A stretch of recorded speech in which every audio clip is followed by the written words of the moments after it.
Okay, guys, we're coming to order. We don't have anybody on Zoom. What are those people up there? Ashley? Hi, Ashley, whoever you are. That would be my daughter. My grandson likes to watch. Okay. Oh, there you go. You're on TV. I'm a celebrity. God, how cute is that? George for an autograph. So let's just identify ourselves for the record, starting with Heather. Heather Moore, Finance Committee. Lynn Mazzulli. Sandy Kuipers. Dick Vandenberg. Rob Leonardi. Carol Gogolinsky.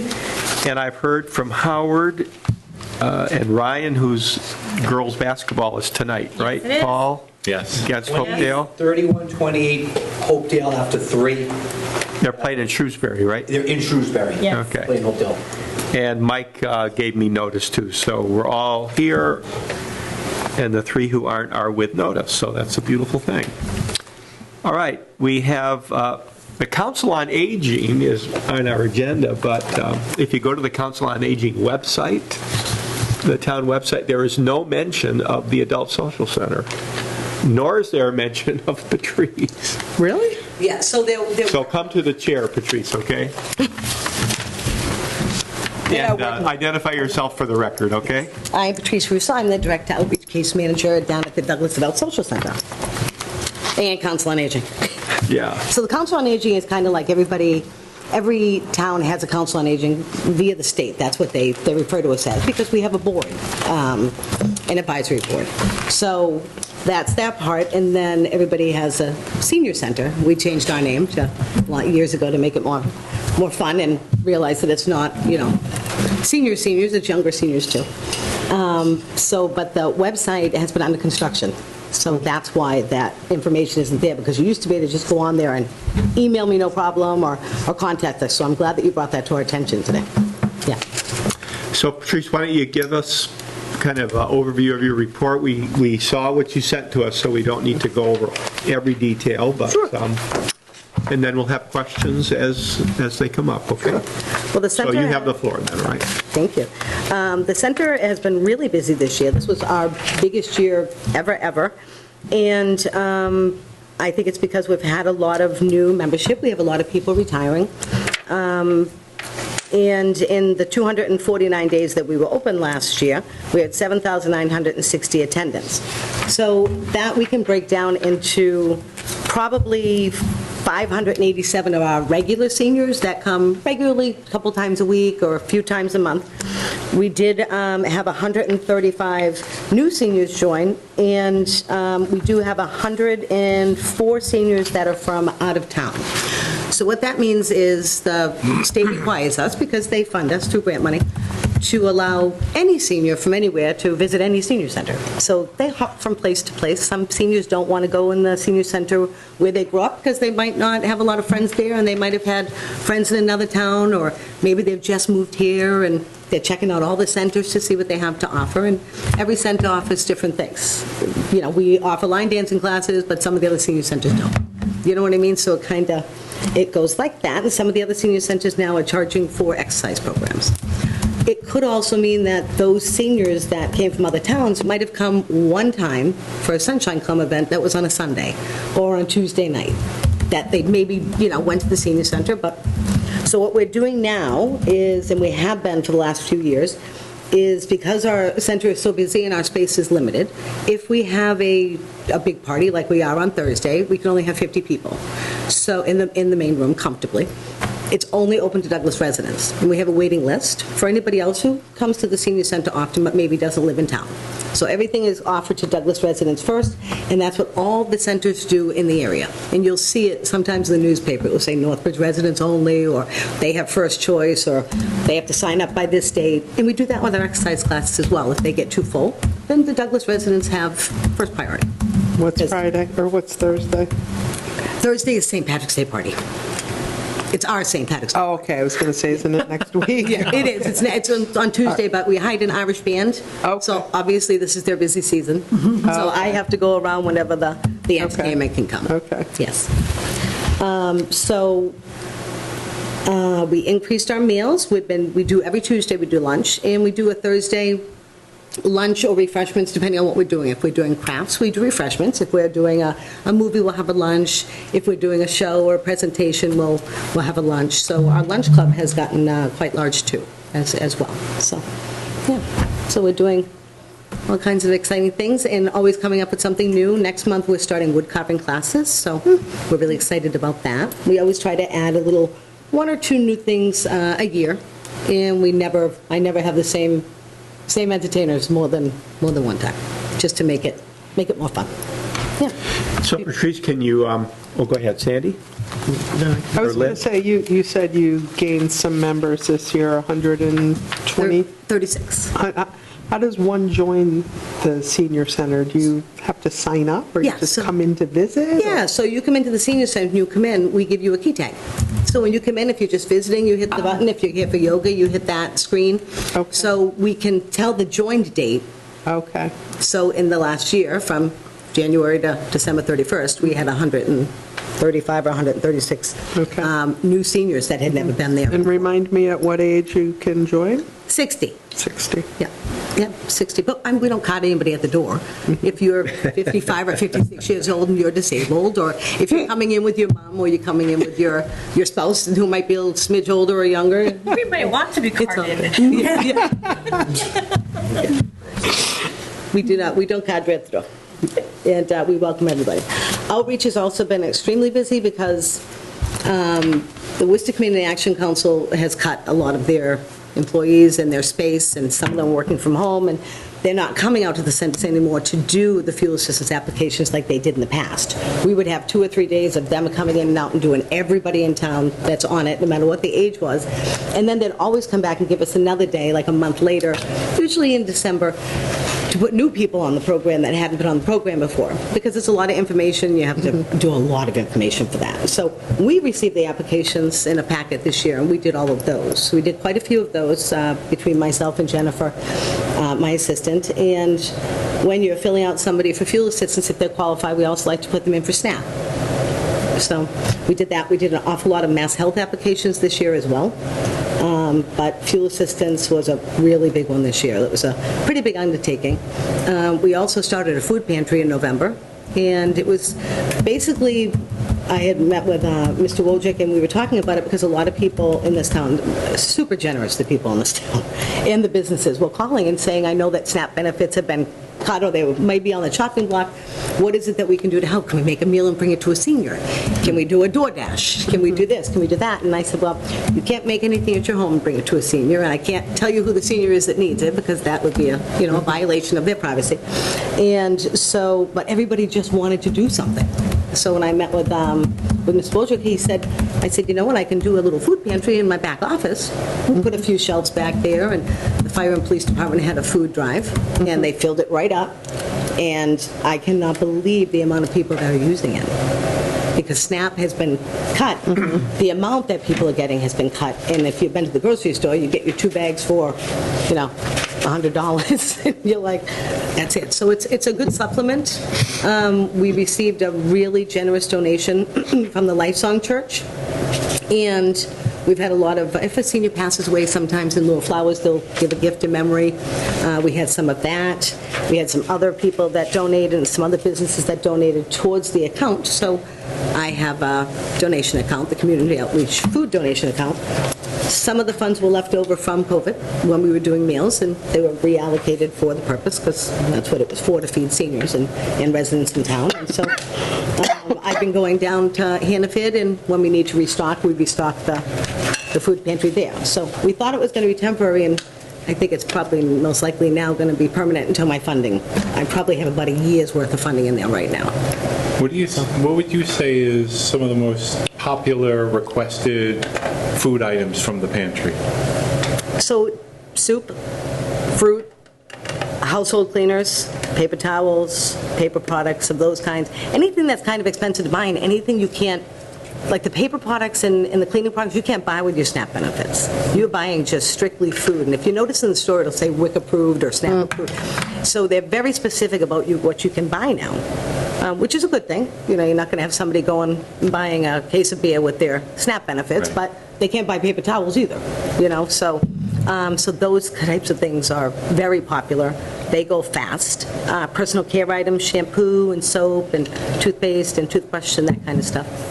Yeah, so, Thank you. yeah, you're very welcome. Patrice, can you give us a snapshot of the money part of it? How much you get in grants and then the town budget, how those kind of work together? Yeah, so we get the grant from the state, and what they did was, years and years ago, when they did the federal census, they chose to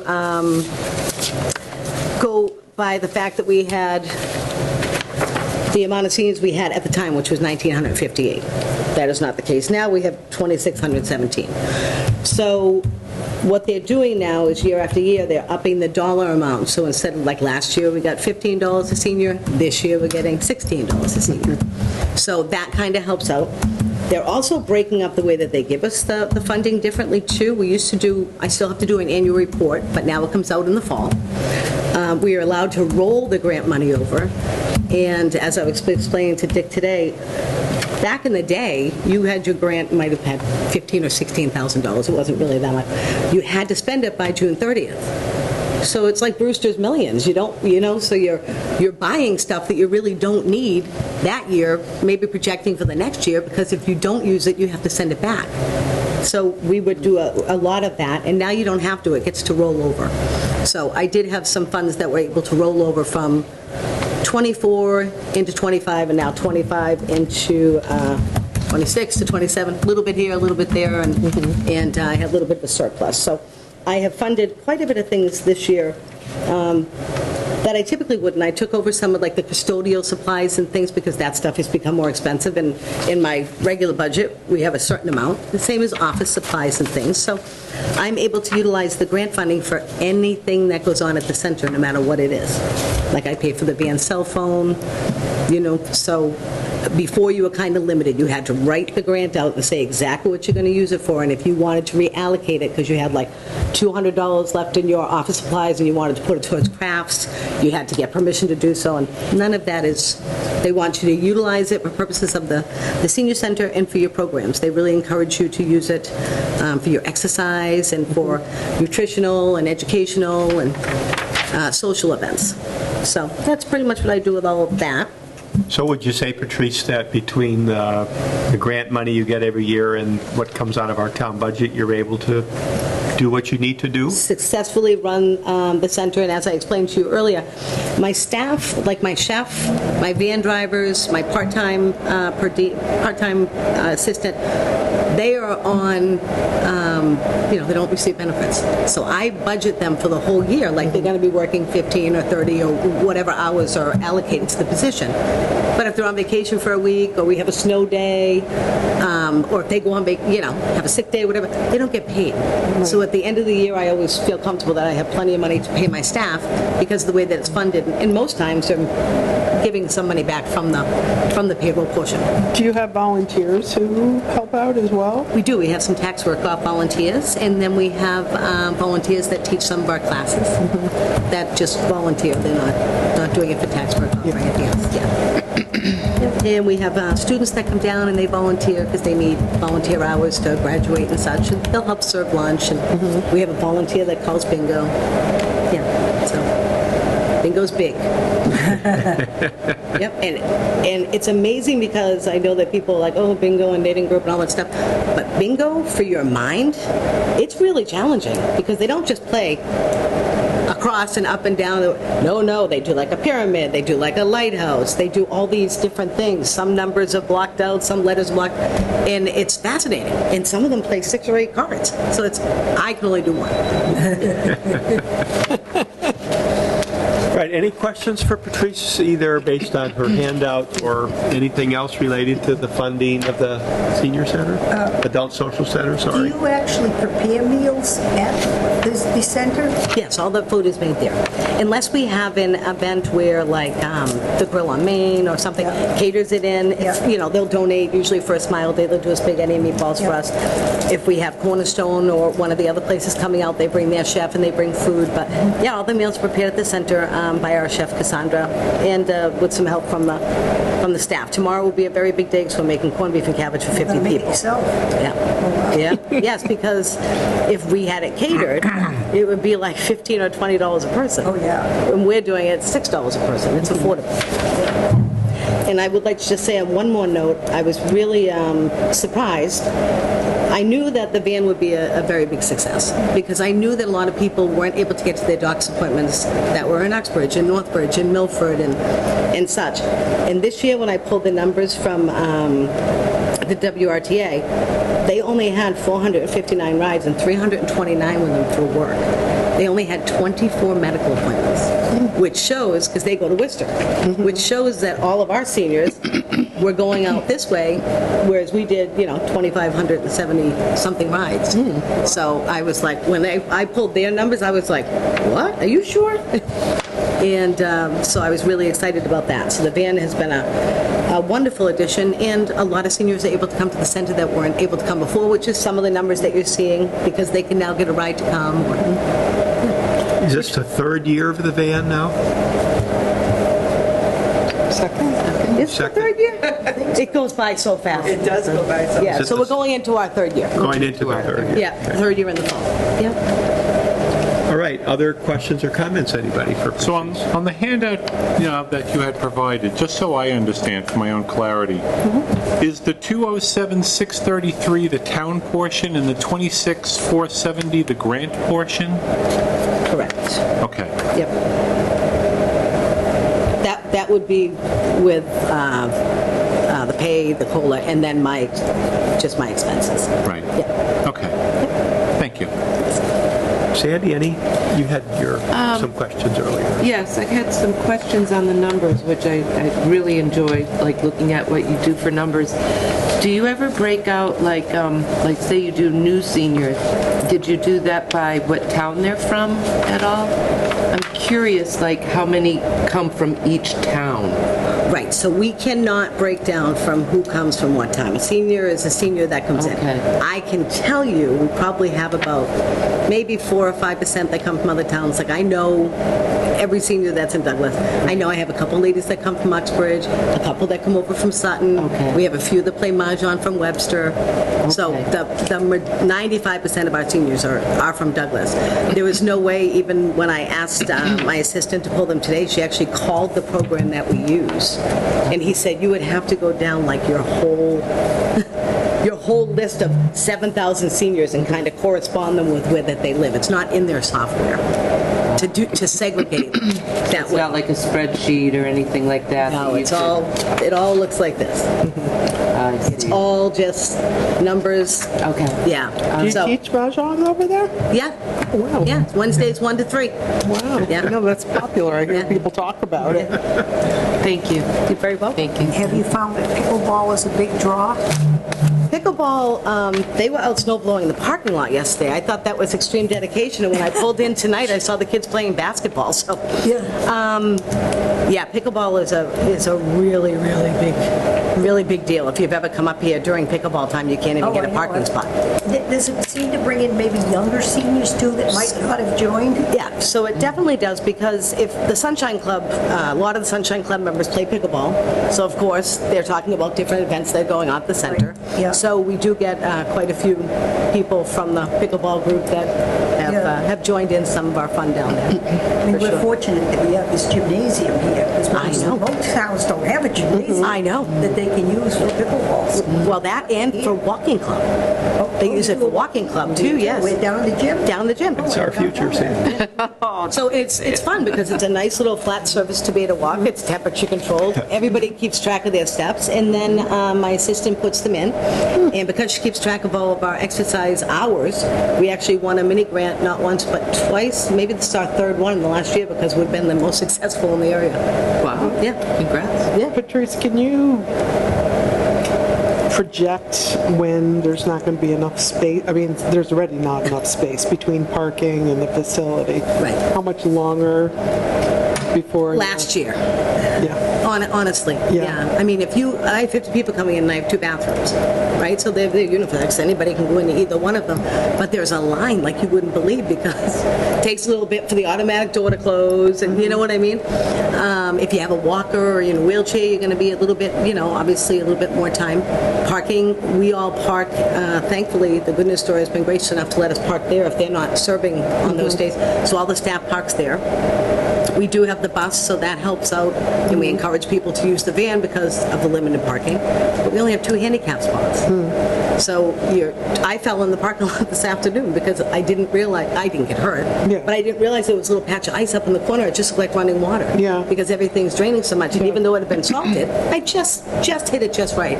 You know what I mean? And I mean, the highway department does a fantastic job of making sure that surface down there is, I mean, Guppy's out there all the time, up and down our ramps and making sure, but it's a far walk. It's an awful far walk if you have a walker or oxygen.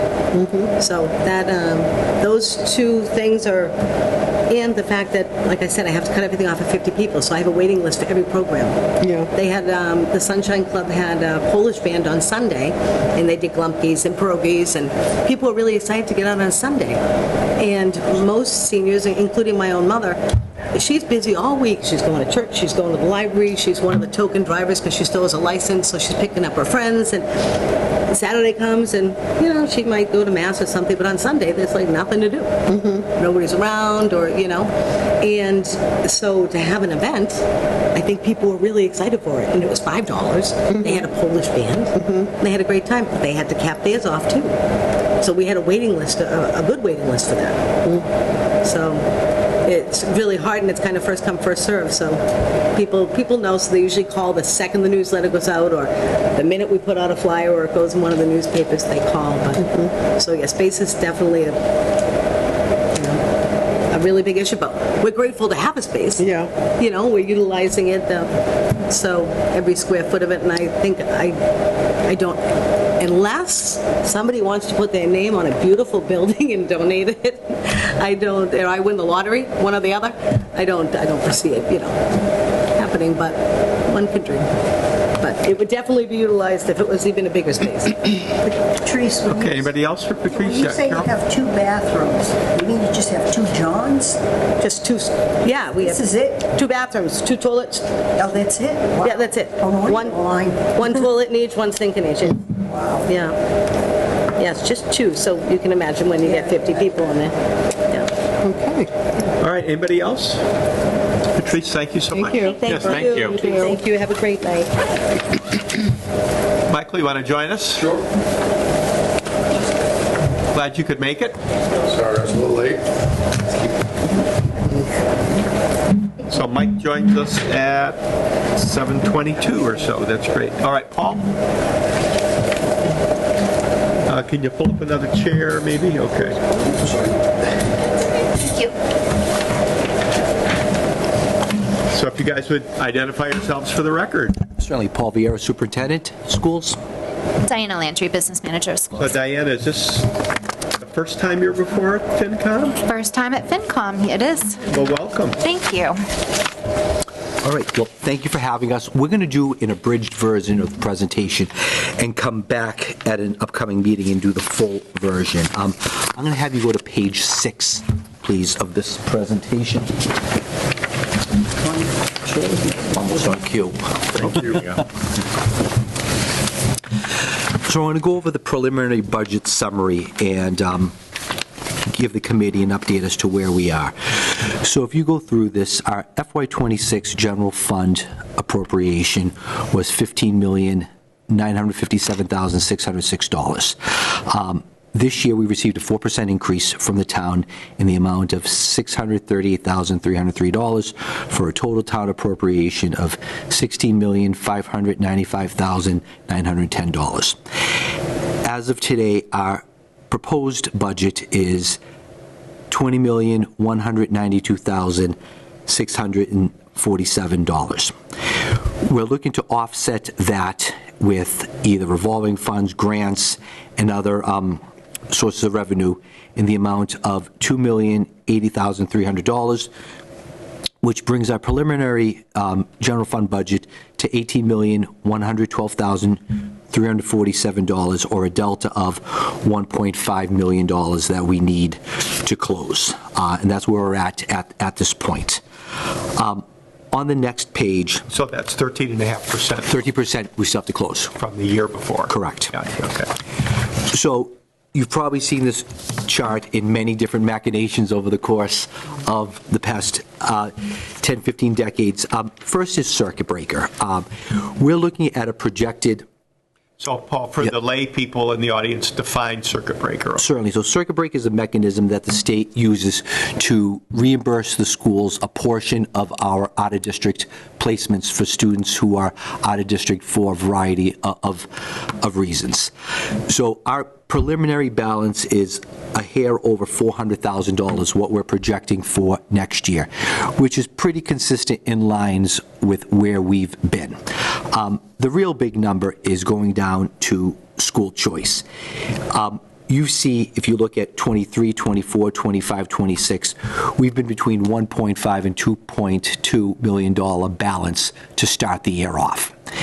Next year, for a variety of reasons, which I'll touch upon momentarily, we're looking at starting the year at about $710,000. So we've had to really drain down our reserves this year and next year to offset our 26 and 27 budget. What are we doing to close the gap? Because we're still at $1.5 million. One thing we're going to do is look at additional line item reductions. Ms. Landry and the principals and the directors are going through, but we're hoping to eke out maybe another $20,000, $30,000 for that.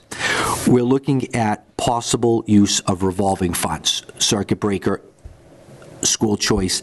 Again, that might be $50,000, $60,000, $70,000. I've had some great conversations with Mr. Wojcik and with Ms. Lovett from the town to see if there's additional resources from the town that can be used to help offset the FY27 budget. Unfortunately, this is the year we're really looking at significant staff reductions to close the delta.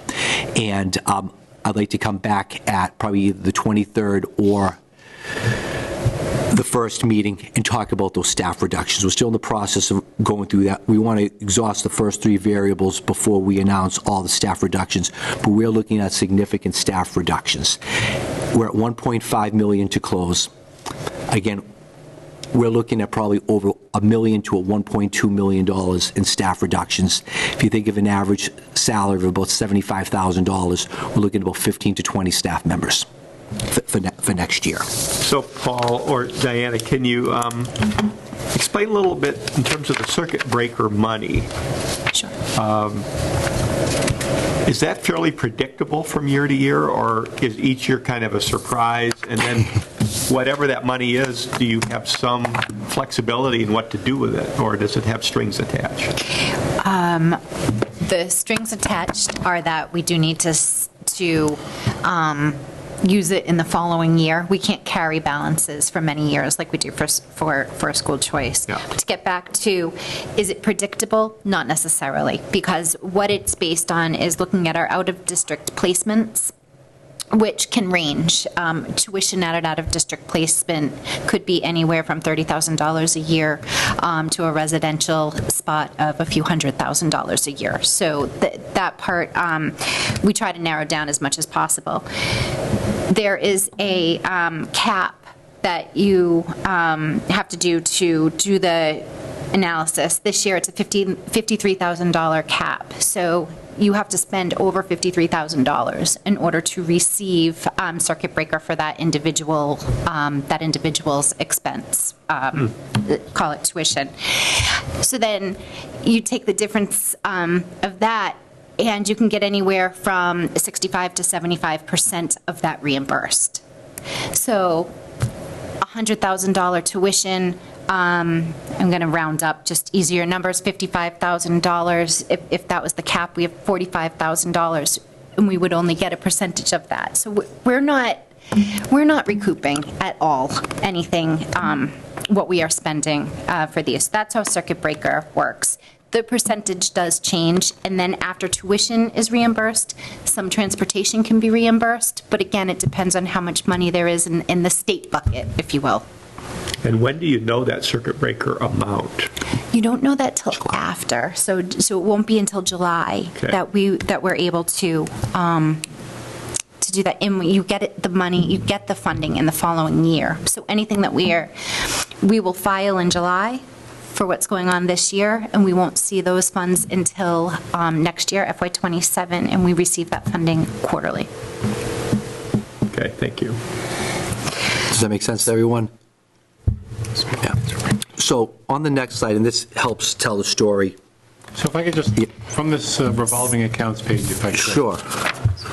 In the school choice section there, under the expenses, it's going dramatically. The fiscal year 27 preliminary is going dramatic. I mean, it's less than half of what's projected for 26. What is driving that reduction? Sure. It's a great question. So if you notice, our beginning balances are running from from 2 million down to, we're hoping to open next year with about $700,000 in the account. We believe our receipts are only going to be about $432,000. That's derived by how many students school choice into Douglas, and we get $5,000 per student. You'll notice those receipt numbers declining as well. It's due to the decreased enrollment that's going on. That's happening all over the state as well, just with less students enrolled. The expenses, that number of 600,000, we're only saying that we would only use $600,000 because we don't want to drain that ending balance down lower than about $500,000. What we use our school choice number for, and I know that statewide, I know a lot of districts are having this conversation, do you want to leave that balance? Why not take any more out of there? If we have a new move-in, if we have an unanticipated out-of-district move-in, we need more funding. If we have something go wrong in our facilities, if our technology, any of our servers break, we need a bit of unbudgeted money to help the school. So the $600,000 number is what we feel comfortable using against expenses anticipated for FY27. So this is essentially the biggest driver of what's causing the gap then that you have in your budget. No, that's in two more pages. This is one of the vehicles, if I may, that I think in years past, the school district has used to kind of Close some of that gap? help support and close some of that gap. Yeah. Absolutely. Correct. So with not having that, Right, and I think, I'll speak for my own interpretation. If you look at the history of that numbers, as your point was, you started off with $2 million. The school was funding that gap or filling that gap a little bit more liberally than maybe in years past, so we've kind of burnt through some of that money, so that's why we're down to about 700,000. That's kind of the story that I see behind the numbers here is, that the school is kind of chipping in some of their own funds to help bridge that gap. But to your point, which is a very valid point, you don't want to save, or you don't want to spend everything in the savings account. If one of those walk-in freezers in the cafeteria breaks, if you have a server break, those are $50,000, $60,000 items that Anything in our can drop HVAC out of the system. sky. We've had roof leaks before, and gymnasiums need to get replaced, and stuff like that happens. So it's good to have a replacement reserve kind of in the waiting for you. Correct. Could I ask, Sure. it appears that we got less kids that are choicing into Douglas. Do we have less kids that are choicing out of Douglas as well? The numbers have been, so enrollment's been down for the past 10 years. Everywhere. It's everywhere. We were at 1,500 students, we're down to 11,000. The numbers of school choice out kids are decreasing at the same rate that the number of school choice kids are coming in. We still have kids going out, but it's, we were at 120 kids choicing in about 4, 5, 6 years ago. We're at 70 now. Yeah. I don't know what the numbers are the other way. They are decreasing, but it's still a number, still a high number. It's one of the things I'd be interested in, to get more kids choicing out than we have choicing in. We can bring that number. I would be interested Yeah, in we that. can bring that next time. So one of the things that we were asked to do was, how is the current budget working out when compared with your assumptions a year ago? Really, one of the big reasons we're here, and one of the things that's really driving our budget, is our special education costs. In FY25, we budgeted $2.1 million for special education. Our actual at the end of the year was $2.8 million. That was as a result of move-ins, that was as a result of changes in placements, that was as a result of students needing more services and us having to go out to provide those services for students. So to your point about where did that money come from, that $700,000 came from a combination of school choice and our circuit breaker. This year, our budgeted special education costs, when we did the budget, was $2.5 million. Our projected, as of now, and there's still some time left in the year, is $3 million. So where did that $500,000 come from? That $500,000 came from school choice and circuit breaker. Next year, we're looking at a projected budget of $3.4 million. Okay, again, to service our students. Our out-of-district numbers in the past 5 years have jumped from 10 students to 20 students. We've doubled our out-of-district students in the past 5 or 6 years. And as Ms. Landry said, those tuitions can be anywhere from $50,000, $60,000 to $300,000, $400,000, $500,000, depending on the student. So if you look at budgeted 25 to budgeted 27. Now, what page are we on? The same page. 7 yet? Still at 9. Oh, 9. Yeah, 9. We're looking at a difference of $1.4 million. If you go back, and it's not here, if you look at our special education budget in 21, 22, 23, 24, it was relatively consistent. 2.3, 2.4, 2.8, 2.5. So we stayed relatively consistent around that 2.5 numbers. A kid moved in, one graduated, things fluctuated. But in the past 2 years, we're up $1.4 million. So where did that $1.4 million come from? We had to close the gap by using school choice and or circuit breaker funds. So we've closed that gap using those funds, which means we now don't have that additional money from choice to be able to offset the budget. So the only way, unfortunately, to close the gap is through staff reductions. And that's where we're at now.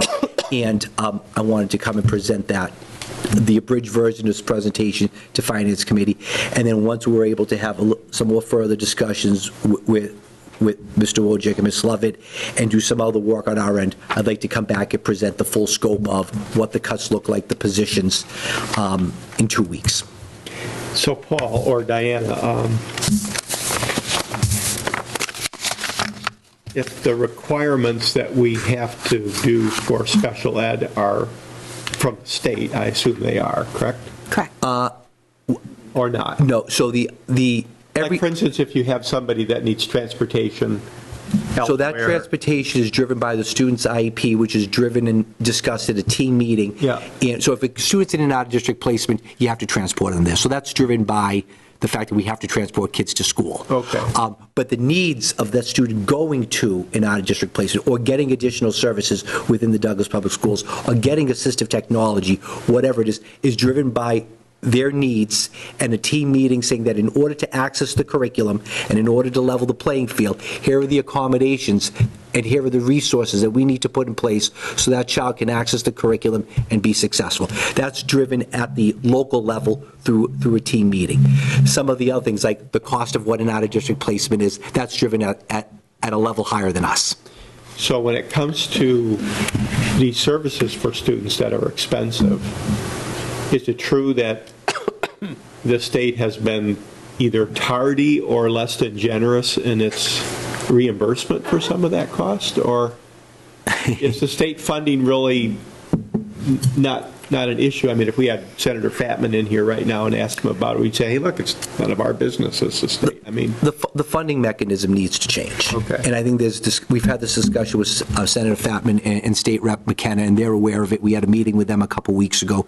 The way circuit breakers funding needs to change. So if you take that example of $100,000 for tuition, we're paying about $70,000 to $75,000 of that 100 and being reimbursed $25,000. I'm grateful to have the $25,000, but we're still fronting the $75,000 in that. That number of what we're responsible for, the $53,000, that needs to be lowered. And the percentage we need to be reimbursed fluctuates between 60 and 70, sometimes 50 and 70%. That needs to be funded at 100%. And that would provide some additional relief to schools to help offset the budget. And again, it's difficult. You have a move-in, you have your budget set, and November 1, someone moves in, you're responsible for that. Which is why keeping those reserves, as you talk about, is so important, because you don't know. We had 2 move-ins this year. Any other comments or questions at this point? The ones who moved in, what grade did they attend? I want to be careful not to identify grades because it might identify the student. Oh, well, like elementary school, middle school. Yeah, that's what I'm trying.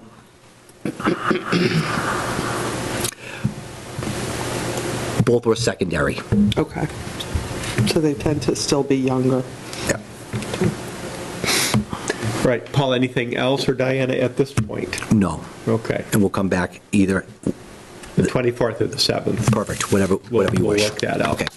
Thank you. Thank you. Okay. Final question. Okay, go ahead, Mike. Aside from the special education cost, what would you say are the main expense drivers that, if we started with the original appropriation last year of around 15 million and we've grown up to 20, what in addition to the special education cost? I assume there's COLAs and steps and stuff, and the wages are increased. So we settled the contract. We're in year 1 of a 3-year with the teachers, and we presented the teachers with an increase that we knew we could afford based off the variables we knew at the time when we negotiated that contract a year ago. Obviously, wages make up 85% of our budget, so it's a big driver. But like everything else, the cost of everything is going up. Repairs are going up, supplies are going up, materials are going up.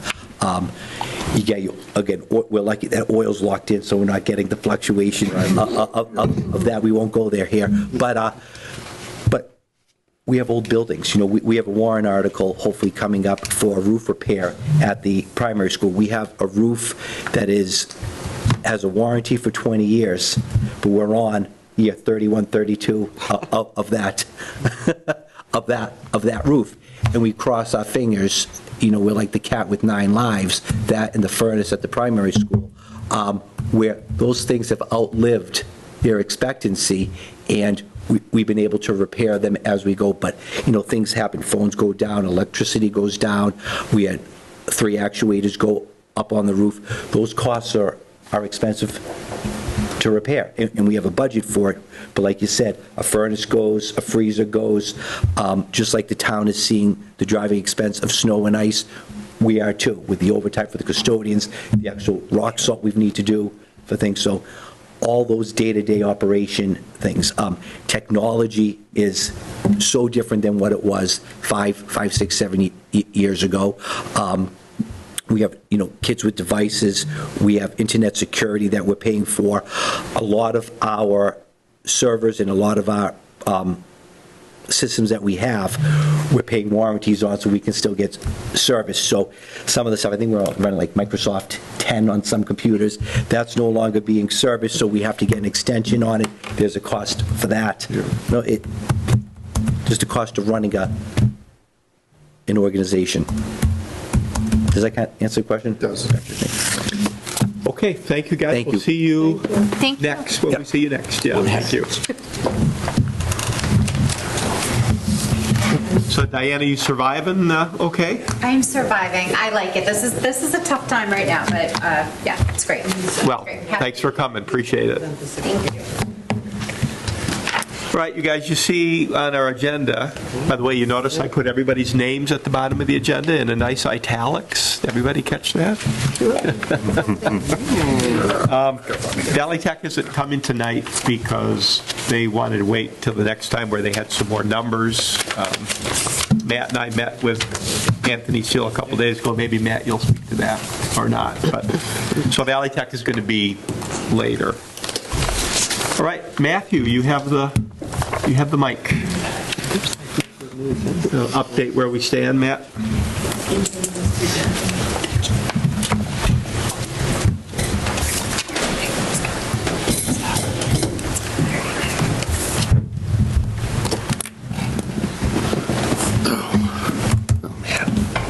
Snow melt at your house yet? It's getting there. It's about the same as here. We got more, but it melts pretty quick. I thought what I'd do tonight is start the process of orienting FinCom to the preliminary draft of the budget, which I'll circulate after I have a conversation about a couple of things. I'm really grateful that the schools came tonight. I think originally their plan was not to come, but I thought it was really important for you to get that 3-day forecast. I don't know how much snow we're going to get. I just know we're going to get snow. And that's kind of where you're at, right? Get your shovels, get your snow blowers, make sure you have gas, because that's just the world that we live in. There's significant budgetary pressure. And at some point in the past, I can recall saying, what we're looking for the department to do is draw its reserves and be a partner in this conversation and not just ask for money. And that's where we're at. We're having very serious adult conversations with a healthy give and take and investigating the numbers. And I think we're going to arrive at a plan to cooperate to make sure that the schools can continue to meet their fundamental mission within the context of a limited town budget. I've got 3 little piles here, notwithstanding the family chat group that's kind of trying to silence it. The first is a deck that I pass out every year, which is the financial position of the town, and I'm just going to run through it fairly quickly. Some of the information that's in here in 2 or 3 different slides out of 10 was information you just got from the schools in terms of their history, the trajectory of their reserve. We track the overall financial standing of the community for a very important reason, which is that is an essential component of the financial management of the town. There's a place that we're trying to get to, which is to have enough reserve funds in place to stabilize the town's finances in the event of significant economic shocks or downturns, and be able to weather the storm and still be able to provide the people that pay the bills with the services that they expect. So the worst possible place for a community to be is to have almost nothing to fall back on and experience significant financial stress and begin to draw down reserves for operating expenses. So we're using one-time revenues for recurring expenses, which is basically a runaway structural deficit. And everything we do at this level of management is an attempt to prevent that scenario from arising. So at some point in the financial history of every community, you will reach your high water mark. You'll reach that point at which your tax base and your local economy can support a reserve level. And to go above and beyond that really is, I don't want to say hoarding, but building something that isn't needed. Is at some point you want to get your reserves back in to the system. And the way we do that in Douglas, the way we've done it for the last 8 years, is to identify capital items that need to be replaced, and especially those that have the tendency over time to reduce operating expenses. So you invest in energy efficiency projects with grant money and even with some local match to reduce your use of electricity or fuel going forward. And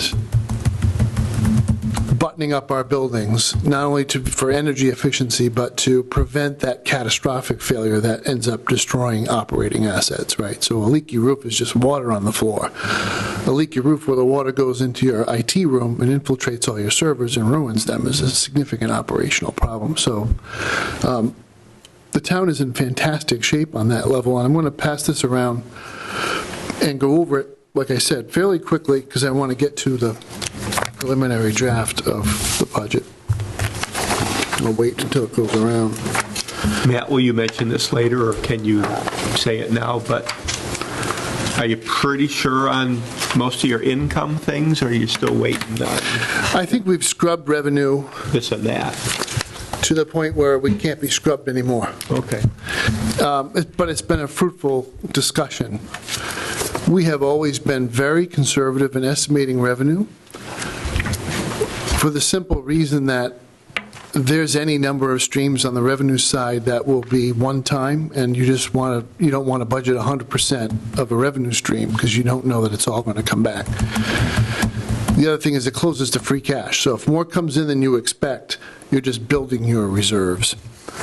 The net position of the town is basically a balance sheet inquiry. It's done from the audited annual financial report of the town. The last completed audit we have is for fiscal '24. Are we looking at a certain page number here, Matt? Page 2. And yes, I did print on both sides of the paper Okay. in black and white. I only have one color slide tonight. It's because I have 9 lines on it, and you can't tell what's what. Net position reflects the value of your assets over your outflows, your liabilities. And as the net position of the town improves, what a credit risk analyst is looking at is you don't have significant risk of a major capital fall apart that you would have to use as the cash flow of the town to meet. So in other words, I'm willing to lend you money at a lower rate because you're a better risk, because you're not going to come to me and say, I'm going to have a hard time paying this bill because all the roofs in my schools collapsed or all my roads are gone. So they want to see that they, being rating analysts, want to see that you're measuring up. This also, though, is a measure of your expectations as a taxpayer of the capital budget of the town. So as the capital stock of the town becomes younger and younger, and you're within beneficial preventive maintenance cycles rather than repair and replacement cycles, you can expect any free cash you amass to be available for either stabilization or for other uses, and not just keeping up with the maintenance. So fiscal '24 represents the very best point that you have been in really since fiscal 2016. And 2016 and the years before it are artificially high because they did not take into account the unfunded liability of the town's pension commitments. So once the GASB, the Government Accounting Standards Board, said you have to put that onto your balance sheet, there was that big drop from 16 to 17. Mm-hmm. And every time you build a building, you obviously have a bigger asset base. So you built the school between 12 and 13, it added to the value on 13. It depreciates over time. So this measure of net position is in that a position of strength, because you've been on the upswing now for 4 years in a row. I'm going to tell you, I'm 25, I'm sure, is going to be similar to or higher than 25. Your unassigned general fund balance, which is slide 3, is another fact and figure from your audited annual financial report. It reflects the combination of all of your funds, so your free cash, your stabilization, your enterprise funds would be called, it's not free cash, it's Retained earnings. retained earnings. So overall, Douglas, since 2018, has really been on a significant uptick in terms of its cash balances and its fund balance. So then I break that apart into the pieces that are controlled in the town budget.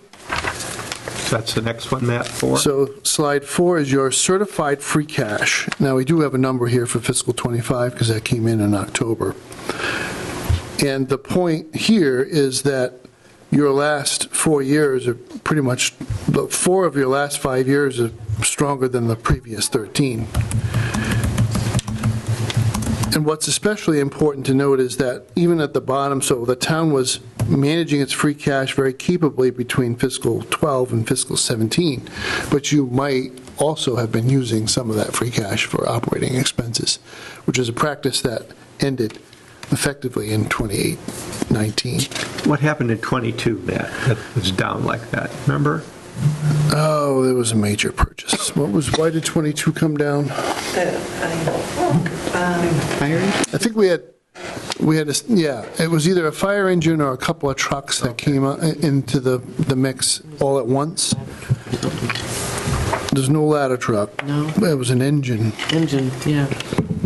and it was $700-some-odd thousand.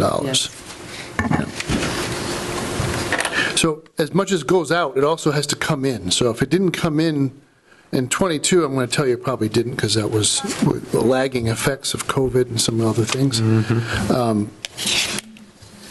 But it came right back up, 23, 24, and 25. Your unrestricted reserves, these are your major reserve funds, so I add them all up. On the town side, so I'm not including retained earnings, I'm only including three pieces here: certified free cash, stabilization, and a special stabilization fund created by town meeting to support the purchase of fire equipment, and we're putting about $100,000 into that account every year, so that when we do have to replace that, God forbid, $2 million ladder truck, it isn't all hitting your capital all at once. In fact, this event in '22 was what started the conversation about why are we buying a fire engine for 700, 800 grand all in 1 year, drawing down and basically using up the entire capital budget on one item. So we're starting to put away for that, and we've been accruing at a pretty steady pace since it was started. But once again, if I'm an analyst, the town's budget is about $38 million, so $6 million unrestricted reserve position is a very strong position for a municipality. So it's going to be close to 10% or 12%, and that's going to trigger your rate, your bond rating improvement. Matt, I'm sorry, go right ahead. Just a question on page 5, the bottom, you've got 3 different categories of certified free cash, stabilization, and special stabilization. If this was a color-coded chart, would these bars have different amounts? Yes. Okay. So it's hard to make out. I didn't want to do color because I didn't want to start the conversation, but if you look at the prior page, your free cash is up around $3.5 million. So you can just draw a line. And then at the very top, you can see how there's a light gray. So like that difference is stabilization. We follow the town's policy in terms of the minimum amount allowed or required in the stabilization fund. What we like the most about stabilization is we can follow the state's investment rules, and that money can be in a prudent investor class of investments, so basically pension-style investment strategy, and it does generate some small returns. Before you go on, Matt, if I could, on these 2 pages, you're looking at obviously some ascension in your free cash and some in the major reserve funds, but as a percentage of the total budget, because the budget is going up significantly, how do these numbers, is it still like this, or would it be more like this, or even like this, that even though the amount of cash is going up, the budget's going up faster, so the percentage as a total budget is actually declining? That's, just as a curiosity, that would be something helpful. Mr. Chairman, it's an excellent question. I can get you a precise answer for next meeting, and Jean's going to make sure that she reminds me to do that. We did a ratings call when I first started here for the refunding of a school bond, or a couple of school bonds into one note. And I think at that time we were at 7% or so. And now we're up around 10 or 11%. Okay. So it's not going up as quickly as those bars suggest. But there is some. There's definitely a strong improvement. Yeah. Another question. The chart on page 4 for free cash, does this show the free cash that's coming back each year, like what gets certified at the end of the year, or this is an accumulation of what came in at the end of the fiscal year plus a prior year balance? So that's your net. So we'll certify in October. We'll spend some at fall town meeting, most of it gets spent in the capital budget spring town meeting, and then we certify again the following October. So what I'm showing on the chart is the certified amount. What's coming, what is there. revenues essentially did not get spent in the previous fiscal year. Plus what extra. June 30, free cash is zero. It just reverts to zero until I submit the balance sheet that's recertified in October. So what helps free cash is if we have unspent free cash from the prior year. So the last couple of years, we did not spend the full free cash amount. Yeah. In addition to that, so that's the base. In addition to that, you would add your increase over the estimated receipts. For the last couple of years, earnings and investments has been high because we didn't spend opera in full. So we were earning on investments that interest went into the general fund. I record it and then I do a transfer at the end of the year. So any extraordinary items, cannabis excise we had a good year last year. And in addition to that, any turnbacks. But if you notice when we get to the special town meeting, you're going to see the budgets are getting tighter.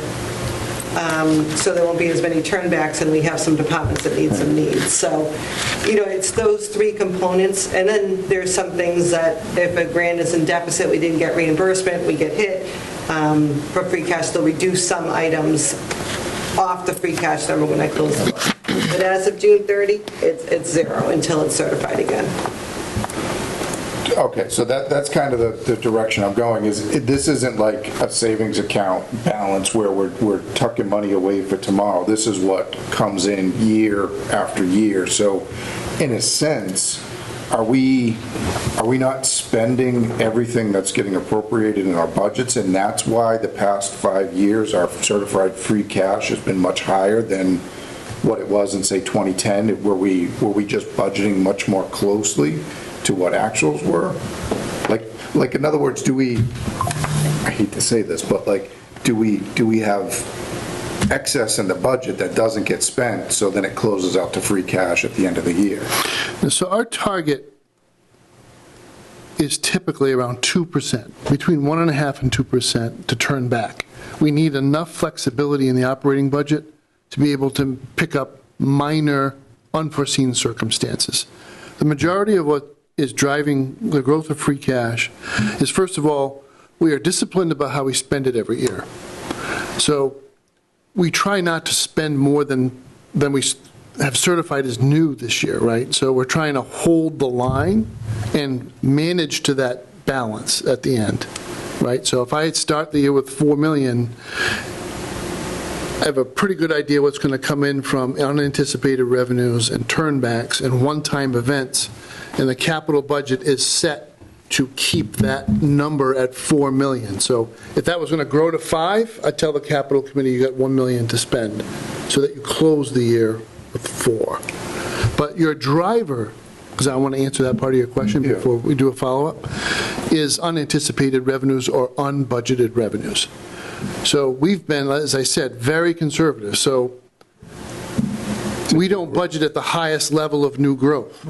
We'll say 200,000 or 250,000, and it comes in at 350 or 400. That's closing the free cash. It's a windfall. The other thing that goes in here, it's very important for folks to remember, is one-time events. The sale of property, a very large building permit, right, for a warehouse, perhaps, right? That goes and gets closed to free cash because it was unbudgeted. And it sits there and it's available for capital spending. We don't use it for operational spending. Sure. But then if we don't spend that big permit money for a warehouse, it sits there, goes to zero, but then gets certified, comes back again? Well, sometimes I chafe at the... I agree with the explanation that it's basically zero on June 30th, but it's not. It's still sitting. It's there. It's still in the account. It's in an account somewhere. Yeah. You might not call it free cash, but it's on the balance sheet. It's not available for spending after annual town meeting. Yeah. But it's there somewhere. Yeah, it's in an account. We can't spend it. So the next year, when Gene does the balance sheet, the Division of Local Services looks at her final number and then certifies that that's the amount of free cash available to spend after October. I guess we've got, what does it look like, about $5.5 million in free cash. We don't get that every year. That's piled on stuff that's been along, That's right? think of it as a revolving fund. That's the roll-forward balance. Yeah, okay, so there's a... Plus the new stuff that came in, less what you spend on capital items. Okay. And that's kind of what I was getting to with I think, my original question, is if you look at 2019, you're just over $1.5 million. 2020, you're almost at $3 million. You're probably at, like 2.7 million there in 2020. It's not that we spent all of that 1.5 from 2019 and then an additional 2.7 flopped in. It's we retained probably a good portion, maybe not all of it, because we probably spent it or used it on capital stuff, but we probably retained some of that 1.5, and then 2020 additional came in from, unanticipated new growth or other unanticipated revenues, a little bit of turn back money from, And that initial jump is really the outcome of the override vote. We did not spend all the money that the town meeting authorized us in the levy on operating expenses. Yeah. We had a significant, if you recall, capital budget that was part of that. And so we raised over what we needed to operate the town, but we also front-loaded the capital budget so that it wouldn't require us to dip into operating funds to do things that we needed to do to shore up the assets of the town. All right, makes sense. Thank you. Anything else before I move on? Because I want to kind of go through slides 6 and 7 very quickly. It illustrates with historical data the point that was made by the superintendent and business manager about where their balances are. You should see volatility in circuit breaker. Circuit breaker really, the way I think of it as a layperson, or not an educrat anyway, is it's money I already spent. I'm being reimbursed. So if that student is still in my system, I need to just put that right back in and spend it on that student, because I'm treading water with this partial reimbursement from the state. So circuit breaker shouldn't be like growing. It should be up and down over time, and it reflects the students you had the year before, the spending you did the year before. What you do want to look at, though, is, how close are we getting to zero? Because as it was stated, it's only a partial reimbursement. So, when there's not anything in circuit breaker, that's going to come from the operating budget of the school department to pick up those expenses. Choice Inn's a little bit different. The schools have the ability to run this almost like a reserve account, like we would run free cash. And I'm only at fiscal 25, and you see a pretty significant degradation from 24 to 25. If you look at 26, the drawdown is again significant. So you're seeing that as requested or as hoped for, the school department is really not managing the reserve as a nest egg. They're using the reserve to support their operations. That's not a forever thing, right? So as we look to the future, 28, 29, and 30, we have to be cognizant of the fact that they're going to be at a bare minimum and just have that emergency level of reserves available, and anything above and beyond that would be a godsend. But we're going to have to step in as a municipality to support those operations because the reserves won't be there. So that's the point of that. I want to skip 8. I just take the two and combine them. It smooths things out a little bit, but it won't smooth out 25. So again, you see that big fall from 24 to 25. I'd like to show people what's going on with the ambulance fund. On this last slide, 9, a lot of what you see there is the reflection of full-time ambulance at a professional level. We're running 2 ambulances. We do a lot of mutual aid. This is an area where people are very easily confused, so I want to be very clear about what's here. This is the net end-of-year balance of actual funds. So you've got 2 things going on, and it's almost, you have to pretend, God forbid you pretend you're a healthcare provider, but you have a price. You list that price. Let's say it's $2,000. You ride in the ambulance, $2,000, and we send that bill. Insurance may only pay $1,500 of it, right? That's the money that actually comes in, gets deposited, and shows up in this end-of-year net balance.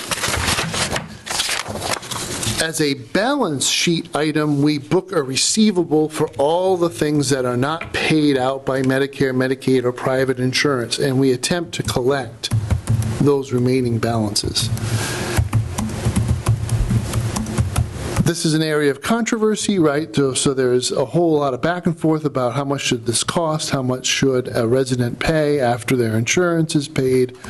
But right now, this, not really a hockey stick, but this Nike swoosh shape reflects an increase in the number of runs, in the cost per run, and the amount that we are recovering per run year over year. And as we go forward, this is the first reserve fund that we start to draw really heavily, right? Because it's an operational account.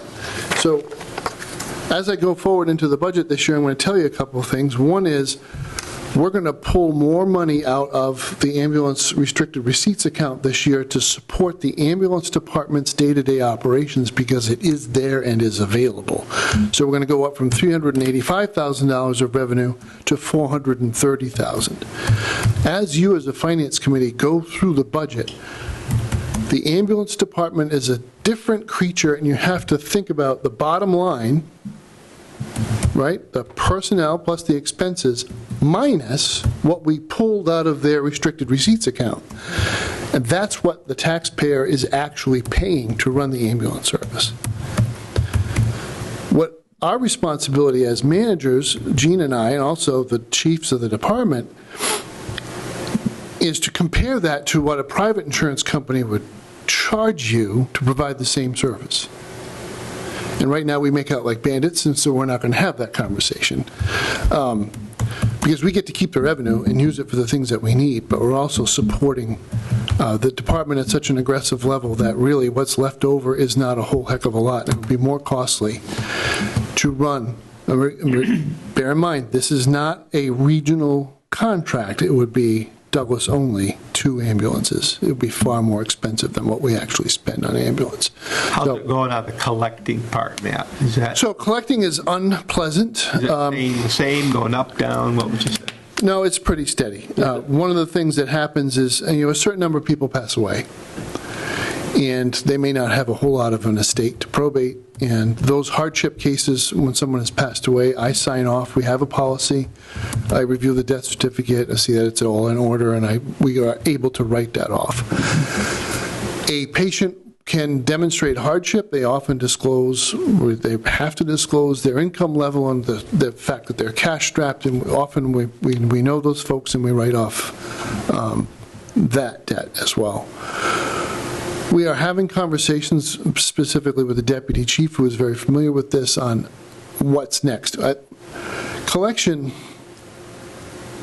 requires a policy, and I think we need to update. We need to go to the select board and have a full update of that policy and make sure that we know what the ground rules are before we hire someone. Because debt collectors are debt collectors, and they'll harass, the craziness out of it. And, this state that we live in does not really smile upon aggressive collection of medical debt. So we'll do the best we can to resolve that. I'm more concerned with writing it off, and I'll tell you why. I don't like having a fake receivable on the balance sheet. I'd like the balance sheet to show a real number, actual liquid. We could liquidate that account receivable and use it for something. So if it's just sitting there as an uncollected bill, we need to resolve that issue. So if you're charging $2,000 to go to the hospital in the ambulance, and your patient has a Medicare plan, and their copay is $275 for the ambulance ride, they're going to pay their $275 to the town. You're going to bill the insurance company. If they're only paying you $1,200, you're going to balance bill the patient? Well, that's just it, right? We don't really. Okay. Right now, we're just not aggressively chasing that. And I think that's the conversation needs to get down to this level of granularity. How we treat different people with different forms of coverage, or whether they're 100% private pay, right? And whether that's even fair. So this is a very difficult conversation to have. For purposes of demonstrating the financial condition of the town, I just show you what the balance is in that account. I feel like drawing this down 430 is a prudent and necessary part of the budget process this year. So that's when we talk about revenues. I have one slide that's part of this deck that I printed out separately in color because it's impossible to read in black and white. The Commonwealth of Massachusetts goes through an extreme amount of effort to calculate what is called the average tax bill, the average single-family home tax bill per community. And they use any number of equalization measures, right, to balance this out. It's an equalized value. It's a very consistent statistic. So I don't know that I ever want to be the one who defends how they calculate it in year one, right? But as long as they calculate it the same way, year 1 through year 20, doing a time series can help you see where you are. Before I send this around, in 2010, Douglas's average single-family residence tax bill was 76% of the state average single resident tax bill.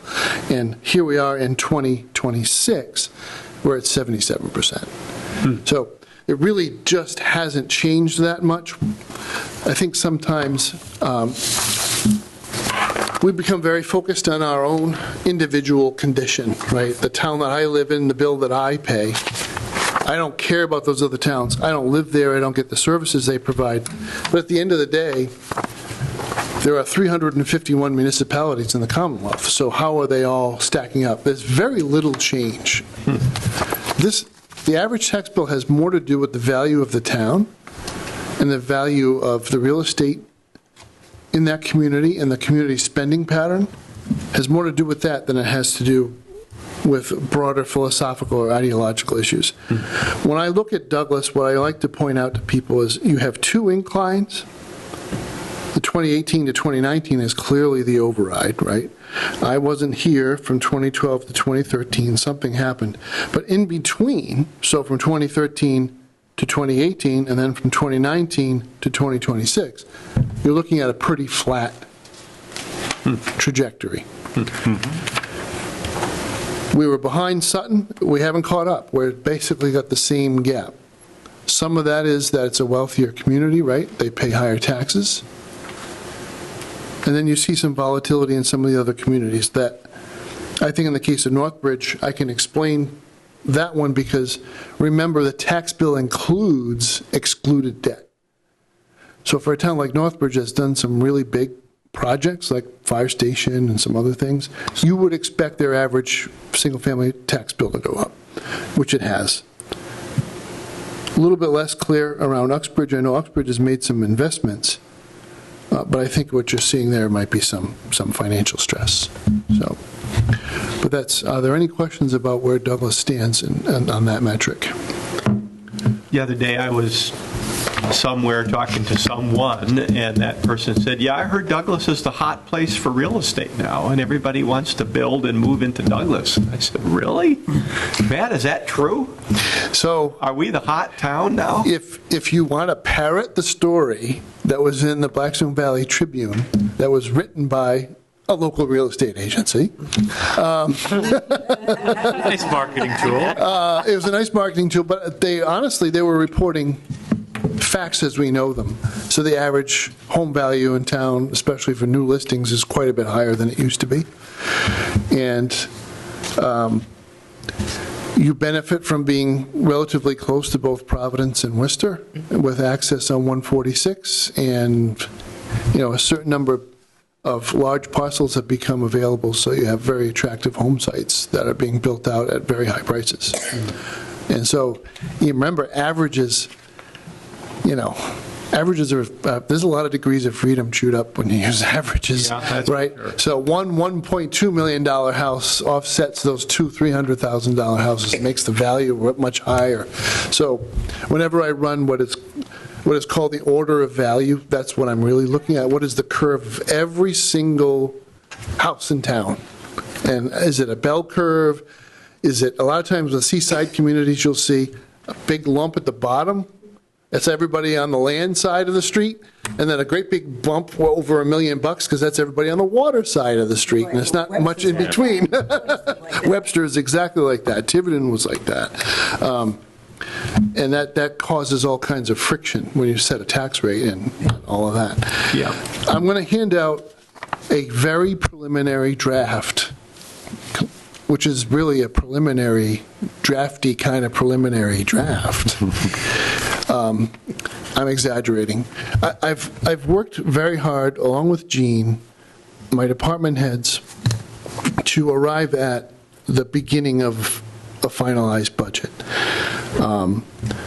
This was definitely not a year to watch the process.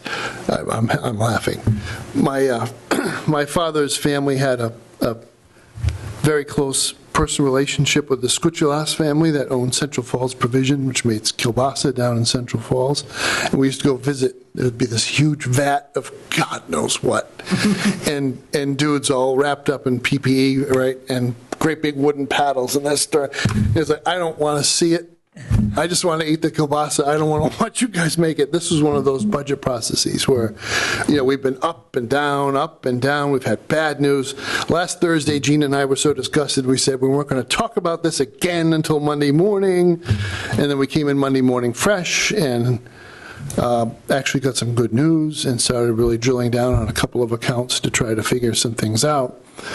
And at the end of the day, the first thing you should look at, or at the end of the day, the first thing you should look at, regardless of what time of day it is the last page, which is page 5, and you can see where the resources are being allocated in this budget.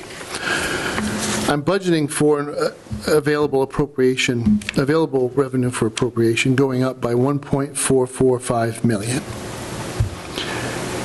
We're going to send $839,000 of that to the education side of the budget. Another $500,000 is tied to insurance and employee benefits, because we're looking at about a 12% increase in our health insurance rates. Where do those people work? The schools. So really, when you look at this number, out of 1.445, about 1.2 million of it is going to education. And the rest of it is spread out. Police, fire, highway, all of our other operations.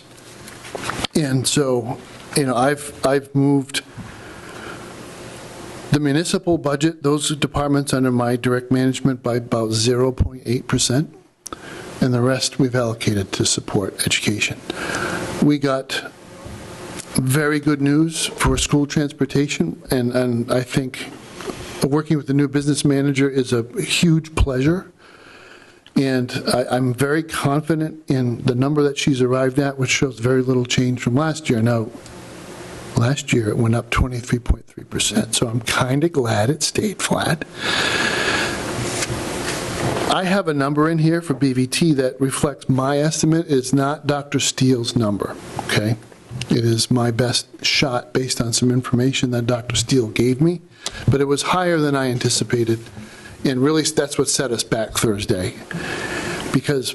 Was it after our meeting, Matt? Our meeting set the compass, reset the compass. We had to box the compass all over again, because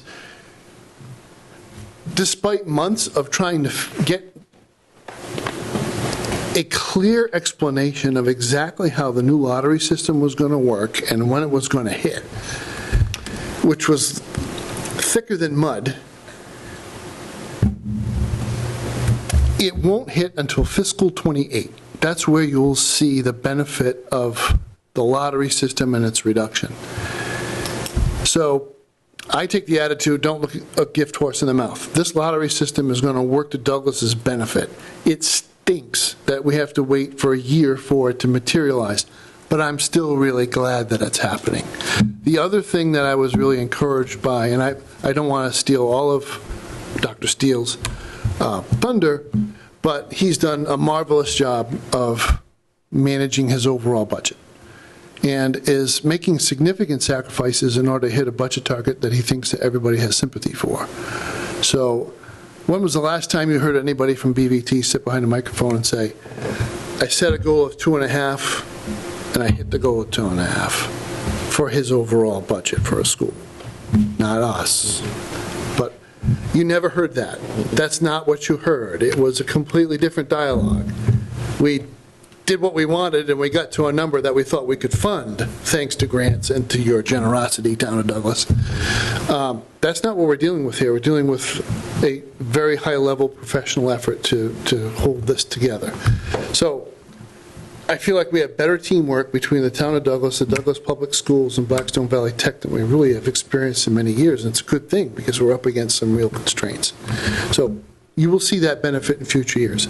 It doesn't feel good this year, right? So the student count is up again. And that's the number that he gave me that I was able to just kind of finagle into a number, at least so I could get to a preliminary to show you. Those are the highlights. There's a couple of things that I'm sure will jump out at people. I'm just going to come right at them. My biggest challenge in the municipal side was my biggest payroll is the Douglas Police Department. And we have a contract with the Douglas police officers and our professional staff, our salaried staff, to reward accreditation with a bump, a permanent bump in their base pay. This is, to me as a manager, is an essential part of overseeing or supporting a uniform service, is that when you achieve some of the highest accolades you want to support that, because that helps you recruit people, it helps you retain people, it helps you win credibility in the eyes of other law enforcement agencies, including prosecutors and testimony in court, and our insurance people who want to see that you have rules and regulations in place that minimize liability. All of those things are present in the Douglas Police Department. So if I give them a bump for accreditation, I think it's worth every last penny. But it still was a lot of money for us to absorb, because we were looking at really keeping the municipal side close to zero. So I had to go back and look at each of the individual accounts and try to find a way to temper the outcome of that discussion.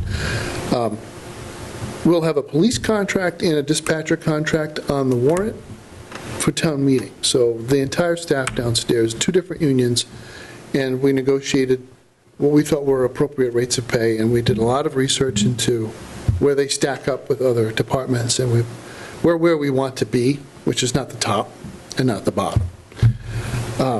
So with all of that said and done,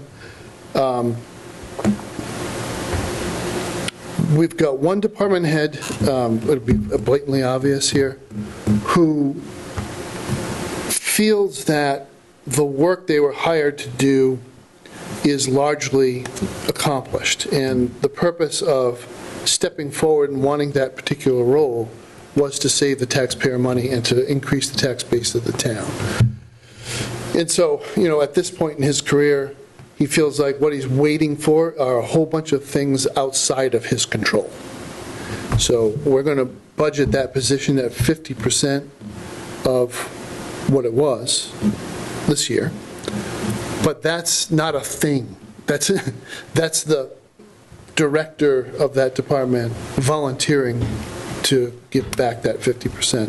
Continue to come to work, do the work, but really we're waiting for the other shoe to drop. We're waiting for people to get off the dime and get moving.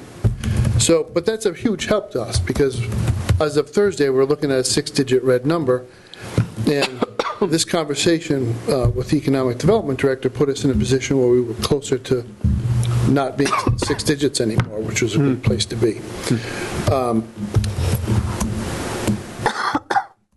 There are a couple of things that I've done here that reflect the position that I have, which is that I have to recommend a budget to the town so that we can see our way to fiscal 28.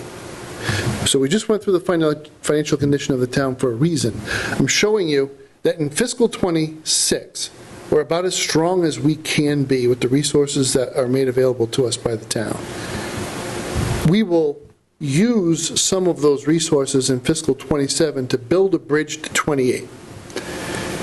Is there a cliff at the end of that bridge, a mountain, or a boat that's going to take us to a great place? I want to remain optimistic, but I am going to lay the groundwork for a bad result. So plan for the worst, hope for the best. 28 will be the year where we have to make probably lots of really difficult decisions if we don't have certain things happen. I'm not really concerned about filling a vacant building as much as I'm concerned about having more buildings built. That's where the juice is going to be, and that's what I'm hoping comes to fruition. Again, decisions made at a C-level in some of the world's biggest corporations, I don't know, right? We're just, well, the phrase I use isn't politically correct, but we're pawns on the chessboard. We're not bishops and rooks, okay? They only need us when they want it. They'll talk to us once, and they won't even pay attention to our names. They won't remember us the day after. So that's what is reflected here in the budget is some of the bigger changes. This is, again, subject to change. I didn't write that all over it. I trust you. I'll pass it around. I'd probably give you a couple minutes to cogitate if you have any immediate questions. Otherwise, I'd encourage you to take it home, and rather than try to have a discussion, just have your questions ready for our next meeting. Because we want to be respectful of open meetings. Matt, while this is being passed around, can you, anything to add on the memo about snow and ice that you signed? Other than the fact that it's horrific, right? And this is not what we wanted to do. Obviously, we wanted free cash. But in terms of, let's just talk about why it's important to have strong balances. You had what really is a typical New England winter. After years of some sort of weird, like, Jamaican winters, right? Where it rained a little and the grass never changed color, it was always green, right? And we're able to absorb a huge amount of extra spending. So we're going to be closing out at 7, well, I gave him some extra. I gave him an extra 28. I think he's at 711. So we're going to be real close to 740,000 if he spends it all out. Now, maybe he'll be able to turn some or not use some. So just remember, he has authority, he being Adam Furno, the highway superintendent, has the authority to spend another $28,000. It's not an encumbrance of $28,000. If he needs it, he can spend it. And so the deficit spending is authorized. The deficit will be funded by a transfer from free cash at town meeting. So, yeah, we're at 711. We budgeted 260. Yeah. So the last storm was a little over $85,000. So that's what you're looking at. Years ago, that was the whole budget, or lower than that. I couldn't believe what they were budgeting. Yeah. And they finally decided to bring it up. So I bring it up a little bit every single year. Yeah. Unfortunately, I also, we try to keep pace with MassDOT rates. So we are increasing the snow and ice budget every year, but we're also increasing the rate that we pay people so we can get people to work for us. Because they won't work with you at all. Yeah. But to give you a sense of just how, Town Hall was open the day after the storm. The Douglas Public Schools reopened on Wednesday. In the town I live in, we didn't go back to school until that following Monday, and a lot of the roads weren't plowed at all until that weekend. So a lot of people didn't get to go to work. The town where I lived for years and where I could still consider myself a townie, Cumberland, Rhode Island, most of what they got was one pass with a plow down a side street. They have 200 miles of road. They've only spent about $500,000 in snow removal. So what's the quality of the quality of life? Did you drive through Cumberland at all, Matt? No, I had a niece who was perfectly happy to gripe to me on, what does it you municipal people do? I said, well, ask the mayor, don't ask me. Yeah. So this is homework then? Read it over? It's pretty much homework. I mean, I think you can see a lot of the numbers that are changing are going up and down, the 3 digits, 4 digits, 5 digits. You don't see real big changes until you come over to the benefits section. And So bedtime reading, you guys. Read over the budget, so. So you said the health insurance numbers came in 12% increase? So this is why this is a very preliminary draft of a preliminary.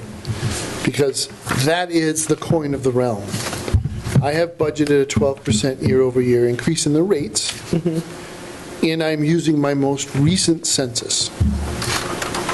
I am not budgeting for any reductions in census that arise out of any reductions in staff at the school department or in the town.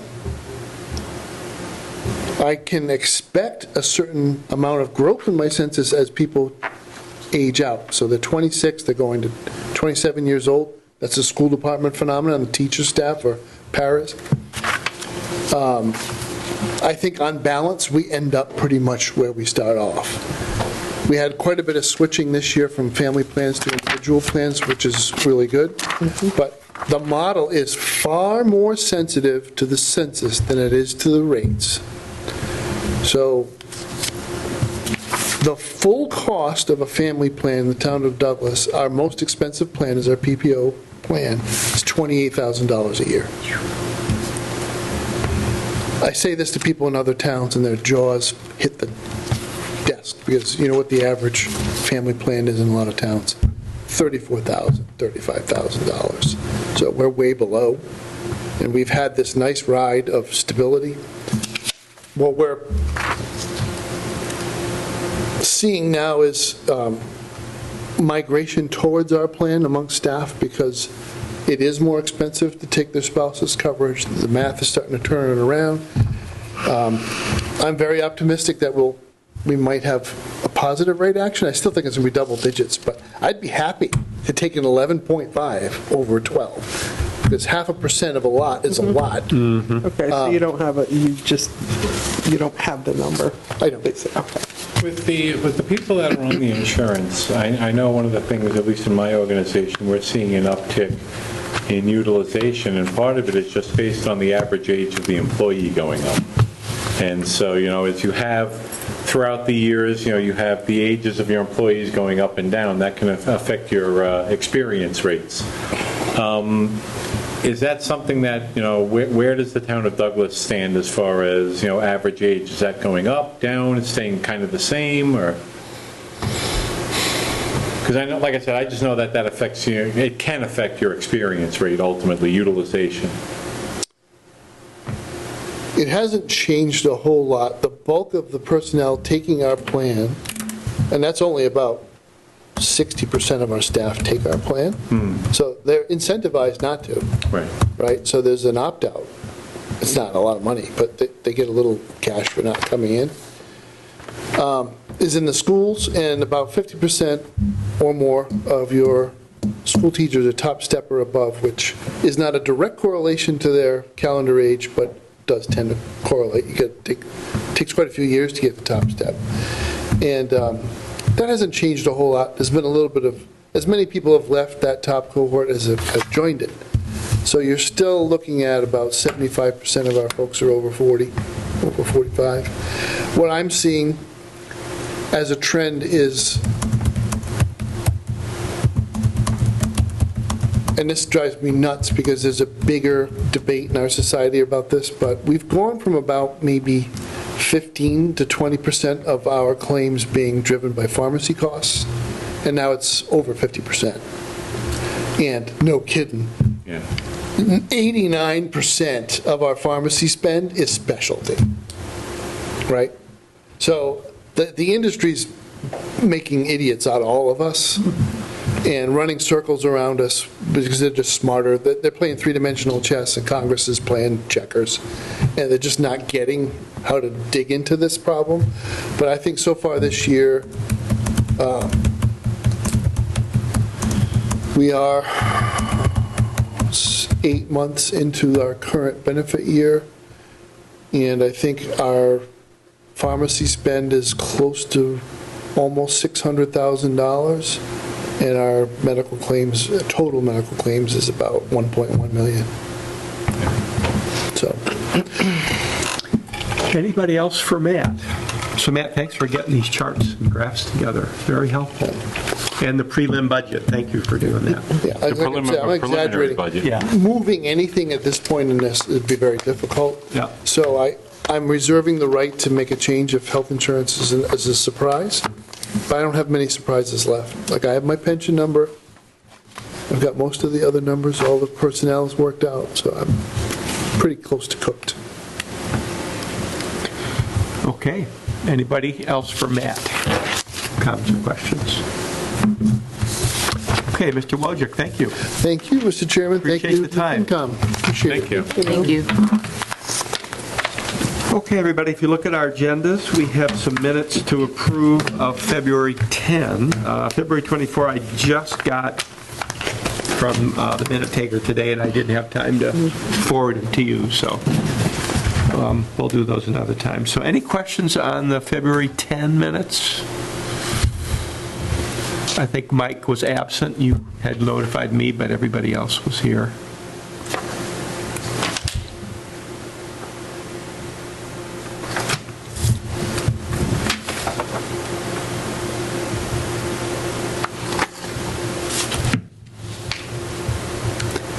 Any motion to approve as written? So moved. Okay, Heather, thank you. I do have to comment on my first name always being spelled wrong. Oh, how was it spelled this time? It's got an E at the end. Oh, it needs an E, right? Yeah. So we will note that, and the minute taker will fix that, I'm sure, so. Yeah, sometimes it's in here with an E. Right, like item number 8, it's in here with the E at the end. Right, Okay. but 4 and up at the top, it's without an E. Pick one. So we'll note that. So with that note, is there a second to approve the minutes as corrected? Sandy, thank you. Discussion on the minutes of February 10th. So all in favor, say aye. Aye. Opposed? Abstain? Michael abstains. All right, thank you, everybody. All right, let's look at our upcoming schedule. So we've had a couple tweaks. So Jean, March 24, we still have Board of Health.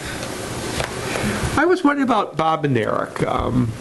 Is there a particular financial thing budget-wise, or is it just an update on where? He would be what he's giving an working on? update, just an update. Would you like to move him or reschedule? I know things changed since I scheduled him. So Douglas Public Schools and BBT will be joining you on the 24th. Might be a busy, quite the full agenda that night. So I just suggested to Jean that it's great to hear what's going on with economic development, but if it's not a specific economic thing or a warrant thing, maybe we could hear Bob another night, because we've got BVT and Douglas Public Schools coming back. Any objection to maybe moving Bob to maybe April 7 for a few minutes? Would that work out? Because we're going to go over the warrant on April 7th. Right. If we had 10 minutes for Bob that night, would that be okay with folk? And then if Bob Bob's came on the available, 7th, if Bob came on the 7th, could we do the other ones on the 24th then? Yeah, I'll talk to him We'll about have to that. saddle up our horses and Yeah. get ready for a full night on March 24, but, And April 7th, you'll also have capital. oh, okay. So Was that- currently I have it wasn't on there previously. Okay. I just talked to the chair today. Capital and the reviewing of the special town meeting. How many warrant articles for the special? The special is pretty small. I have the FY26 adjustment. I have the transfer from free cash to snow and ice. There are a couple prior bills. Those are bills that were submitted by a vendor after the fiscal year is closed and we didn't encumber. Very small amounts, but legally we have to do it that way. And maybe one other one. So the special takes effect immediately in this fiscal year. The annual, anything on the annual budget takes effect July 1st. Any sense, Gene, on the annual, other than the budget? Is there anything The first of? 9 articles are pretty standard. Are they? You have the budget, you have the Finance Committee recommendation, cable, BBT, transfer station, water, sewer, reoccurring business, and capital. Those are standard. You're going to have the 2 ratifications of the contract for the police and the police dispatchers. You're going to have a special article for the revaluation, which is going to be completed next year, but the money has to be effective July 1st. That's $30,000. Landfill will also have another article. You've seen that a couple times in the last 2 years. And I know community development has had or submitted a couple. And didn't I hear on one of the select board meetings that the AG tweaked some language? Yes, on those are the anything that from the community development, yes. Yeah. But nothing on the right to farm bylaw yet. I haven't seen that. And you may have something on highway, and you will have something on the primary school for the windows and the roof replacement. Okay. So.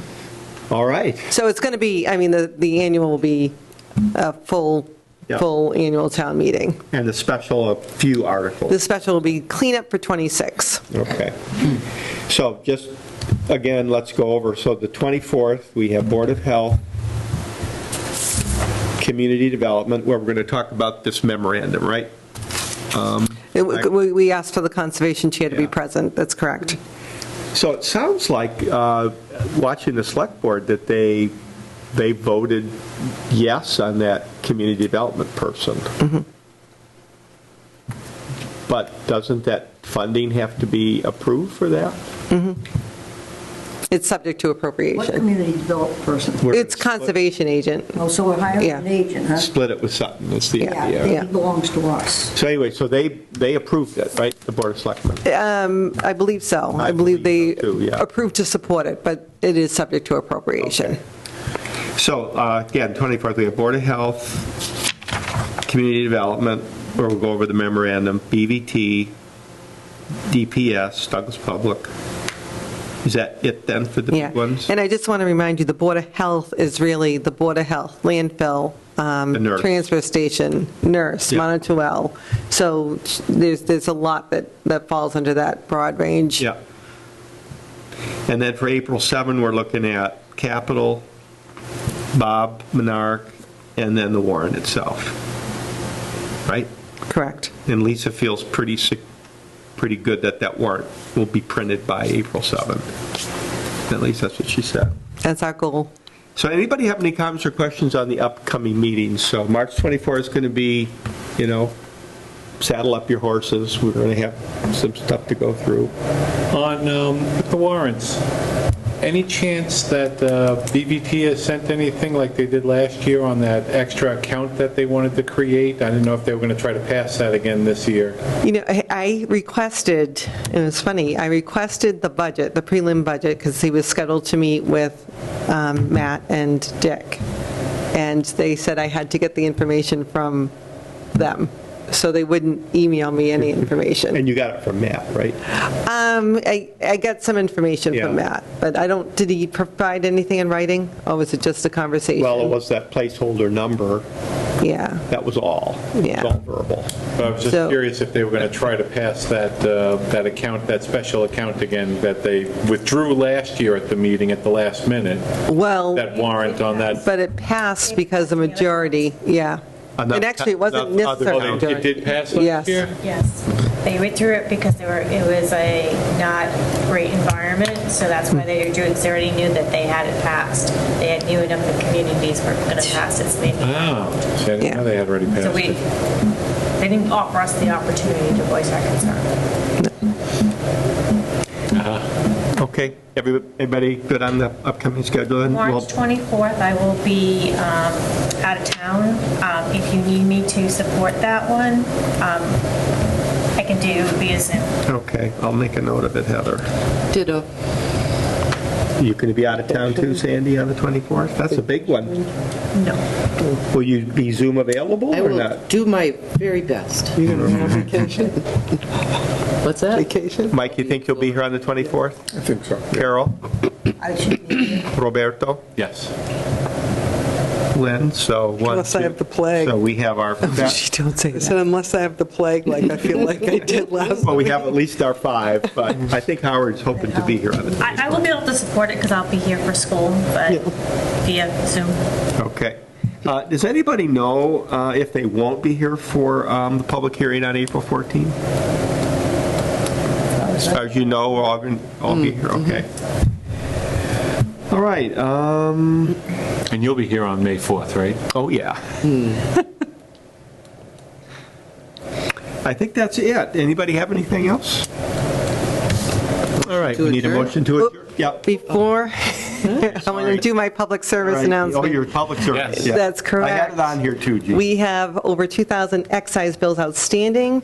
You can be paying them online via Unipay. We will be sending out demands probably the following week, and just a reminder, real estate's due on the 4th of May. Okay, so noted, Gene, thank you. Oh, and water sewer bills went out, so they'll be due April 13th. Okay. It's a busy time for us. But well, I always, I'm sorry? Is that unusual to have that many outstanding? Yeah, and I always, motor vehicle goes up fast. Yeah. So you're better off paying the bill when it comes in, because that's a quick one to lose if you don't, and you know, it comes out around this time every year, but it goes up fast after it goes on demand and yeah, gets marked and all those fun things. Why do I see a reduction in the excise tax on certain vehicles, and certain vehicles never change? That's a great a great question for the assessor's office, so, They hit the salvage value. yeah. Well, once a vehicle's 5 years old, it will it's- never drop at that point. In Yeah. Massachusetts, it stays static at that And 5-year. and it depends on the value of the vehicle. Yeah. Well, because my son's Jeep is a 2006, and it's like, Stays there. So it's going to. So that's dollars. Yeah. how many? Stay there as long as It's like $70 or something Yes. ridiculous. I'm like, I think I paid $3,000 for it years ago. Like, how is it? Well, it's the value, it's not what you paid for it, it's the value of the vehicle. It's 20 years old. I know, mine's 86, 88, that's what I Piece of pay. junk. Well, You know? The state is the one that actually sets it. yeah, yeah. All right, we have a motion to adjourn by Sandy. Yeah. Second. Heather's got the second, I think. Any discussion? All right, all in favor, say aye. Aye. Aye, opposed, abstained, motion carries. We adjourned at 8:50.